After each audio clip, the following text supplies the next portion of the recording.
To the Olympian Reject Podcast. I'm your host, Kala. My name is Euphoria. And I'm Simone. And this is where we dive into the psychosocial of the characters and breakdown of the actual myth and Rachel's version of events. And with that being said, let's start dragging the guy. Of this chapter, we see the interaction between her and her mother. Now, I don't know about you ladies, but did you think this was a dream or was a flashback in the beginning? For me, I think it is a dream and more of a possible prophecy. Kind of. It's a dream, and it's all of her psychological emotions that just kind of seeped into her dreams. Okay, that's a good point, because when I first read this, I thought this was happening, I thought this was a flashback moment of how she was treated by her mother. And I'm sorry, when I first saw this, it told a lot about their relationship to me, even when I found out that it was a dream. I think that's any child's biggest fear, is being locked away by their parents. We see it happen so often, but in different forms. For Persephone's fear, it was her mother locking her in a greenhouse to, quote unquote, protect her, where no one could hurt her or she couldn't hurt anyone.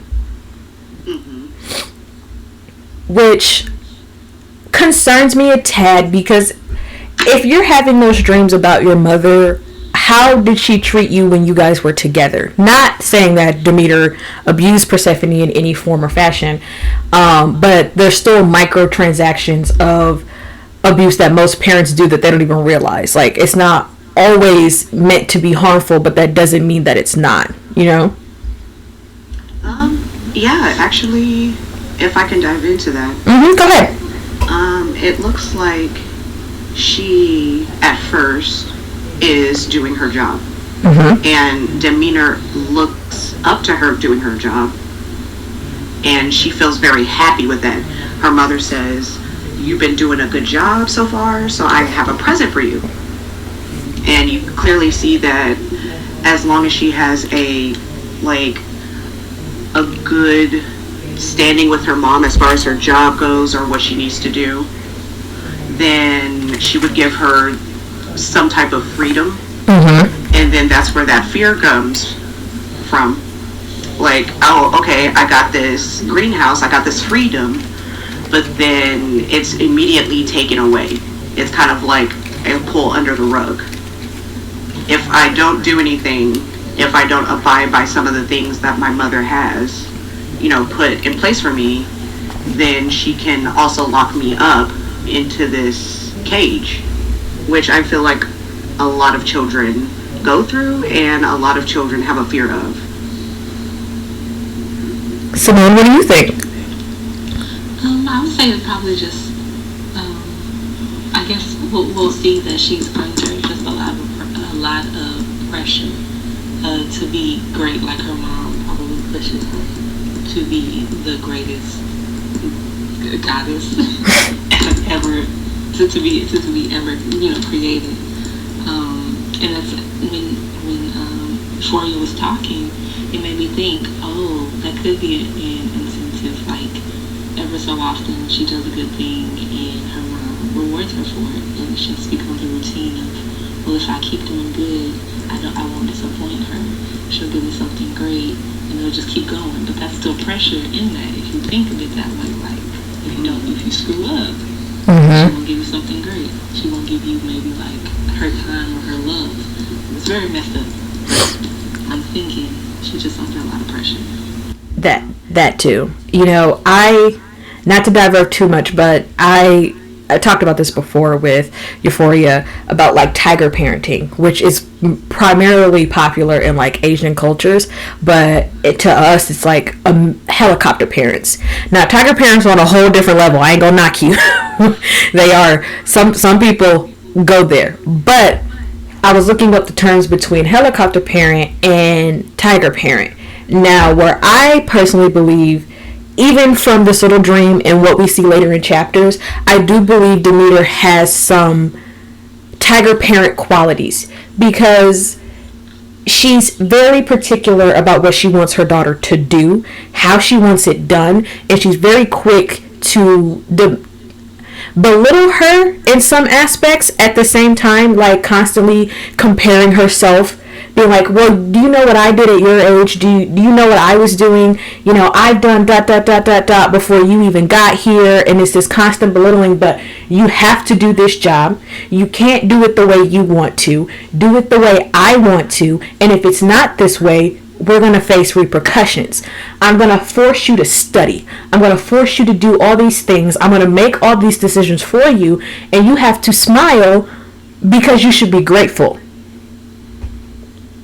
Yeah, it's kind of like, actually, if we can use that as in a way, it can be an analogy for even pressure that this recent generation has been going through with their previous generation, their parents. Mm-hmm. All this pressure of being perfect or getting mass amounts of success or money for the family so that they can prosper. And it's very relative, like not only for Asian countries, mm-hmm. but like immigrants when they come into the U.S. It's very apparent in the Black community too. Very. Like if you don't have your stuff together by a certain amount of time, then you'll have to work, and if you don't have work, then you have to get out. Yep. So you can even tell how this is affecting her, like in the next couple slides. She says, oh, I cannot believe that I'm naive like my mother would say that I am. Mm-hmm. I'm in this weird place. Like a lot of people say that I'm like bubble-headed, but I am smart. Yes.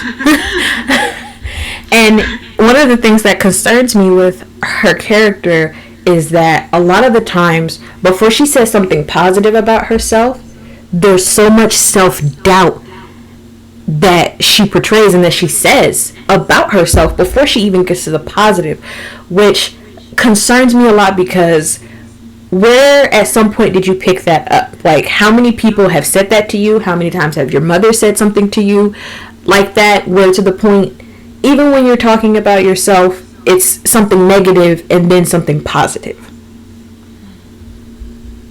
It's a good way to condition that. Yeah.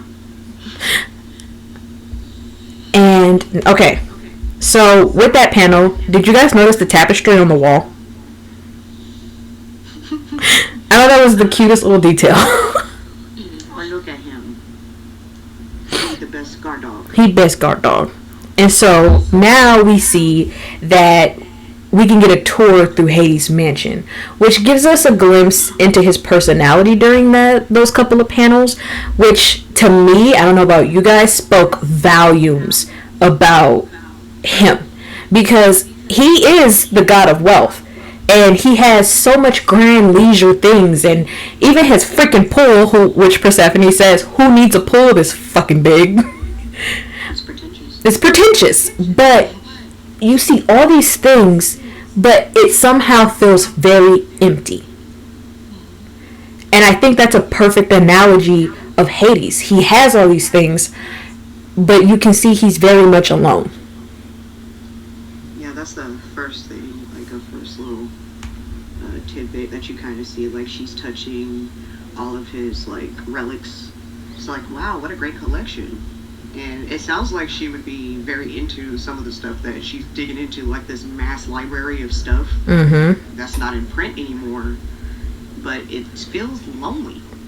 It feels cold. You know, I know it's the underworld, but it's big. It's big, too big. It's so big to the point where if you wanted to go on one side of the house, I wouldn't have to see you for weeks.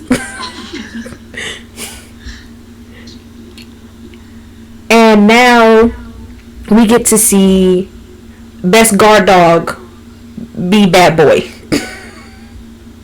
I think good dog, because he guard. He guard, but he tried to eat her. Cinnamon roll. He tried to eat the cinnamon roll. And does anybody have something to say? Go ahead. Okay. And then finally, finally, we get to see Hades and Persephone together.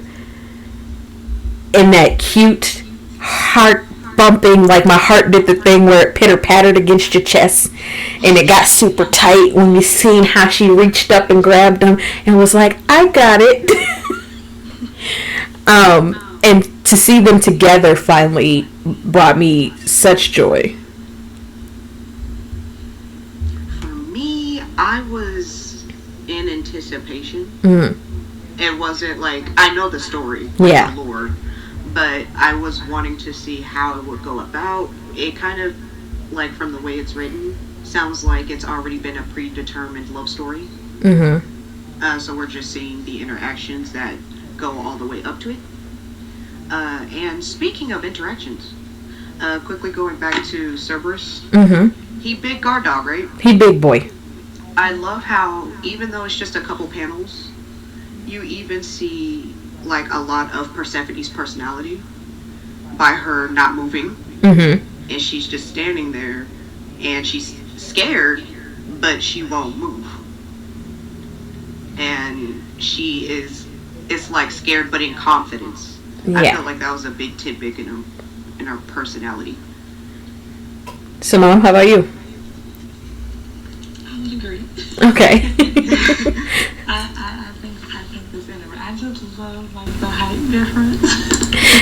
I've seen the height difference. I've seen the cute guys, the cute guard doggy, and he's black. I love the fact that he's a black animal. Yes. That's the vibe.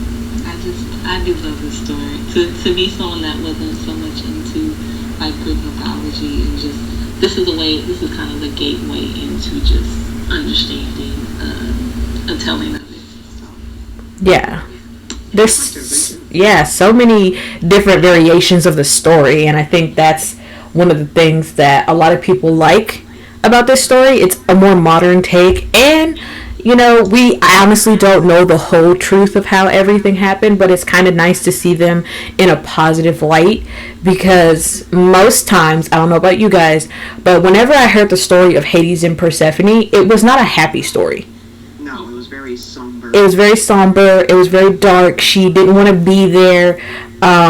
He stole her. There's so many different variations, so it's kind of nice to see it on a positive side. Very much so. Yeah. I like how Rachel, she adds in Persephone's carry that she is naive, because I always kind of get that about her, even in the like original Greek text, that she's very whimsical and naive, but in here it's like altered differently. It's not like she's like tumbling and has no sense of direction and gets pulled by all these forces. It happens, but That's all for today. We get to see more of her take. Exactly. Episode of Olympian Rejects, and support Rachel by checking out her Instagram at @usebandaids for official merch and updates. Also, be sure to check out other Webtoon series, because there's plenty of gold out there. Don't keep yourself in this one bubble.